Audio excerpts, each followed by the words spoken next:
കാലിക്കറ്റ് സർവകലാശാലയുടെ BA മലയാളം സിലബസിൽ ഉൾപ്പെടുത്തിയിരുന്ന wrapper വേടൻ എന്ന ഹിരൺദാസ് മുരളിയുടെയും ഗൗരി ലക്ഷ്മിയുടെയും പാട്ടുകൾ ഒഴിവാക്കാനുള്ള സംഘപരിവാർ അജണ്ടയെ ഇടതുപക്ഷ സിൻഡിക്കേറ്റ് തരിപ്പണമാക്കി.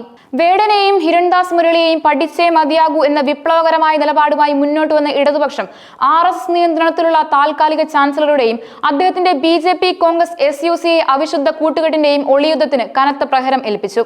വിദ്യാർത്ഥികളുടെയും പുരോഗമന പ്രസ്ഥാനങ്ങളുടെയും ശബ്ദം അടിച്ചമർത്താനുള്ള നീക്കങ്ങളെ തള്ളിക്കളഞ്ഞുകൊണ്ട് പുതിയ സിലബസുമായി മുന്നോട്ടു പോകാൻ പഠന ബോർഡ് തീരുമാനിച്ചതോടെ സാംസ്കാരിക അട്ടിമറി ശ്രമങ്ങൾ കാലിക്കറ്റിൽ തലകുനിച്ചു.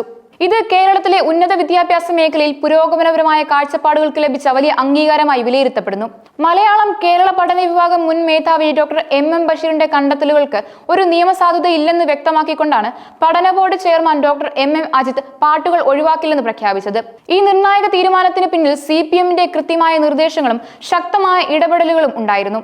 പാട്ടുകൾ ഒഴിവാക്കുന്നത് വലിയ തിരിച്ചടിയാകുമെന്ന CPMന്റെ വിലയിരുത്തൽ വിദ്യാഭ്യാസ മേഖലയിൽ വർഗീയ അജണ്ടകൾക്ക് കൂട്ടുനിൽക്കുന്നവരെ ഞെട്ടിച്ചു.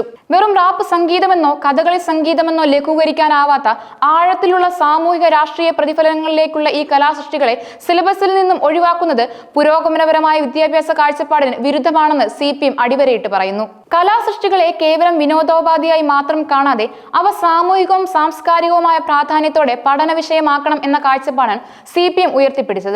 താൽക്കാലിക VC ഡോക്ടർ P രവീന്ദ്രനെ മറയാക്കി BJPയും കോൺഗ്രസും SUCAയും ഒരുമിച്ചൊരുക്കിയ തിരക്കഥയാണ് ഇവിടെ പൊളിഞ്ഞത്. സേവ് യൂണിവേഴ്സിറ്റി ക്യാമ്പയിൻ കമ്മിറ്റി എന്ന വർഗീയ കൂട്ടായ്മ ചാൻസലർക്ക് നൽകിയ പരാതിയാണ് ഈ വിവാദങ്ങൾക്ക് തുടക്കമിട്ടത്. എന്നാൽ ഈ വർഗീയ ലോബിയുടെ ഗൂഢാലോചനയെ ഇടതുപക്ഷം തുറന്നുകാട്ടുകയും കേരളത്തിലെ ഉന്നത വിദ്യാഭ്യാസ മേഖലയെ കാവ്യവൽക്കരിക്കാനുള്ള എല്ലാ ശ്രമങ്ങളെയും ചെറുത്തു തോൽപ്പിക്കുമെന്നും പ്രഖ്യാപിക്കുകയും ചെയ്തു.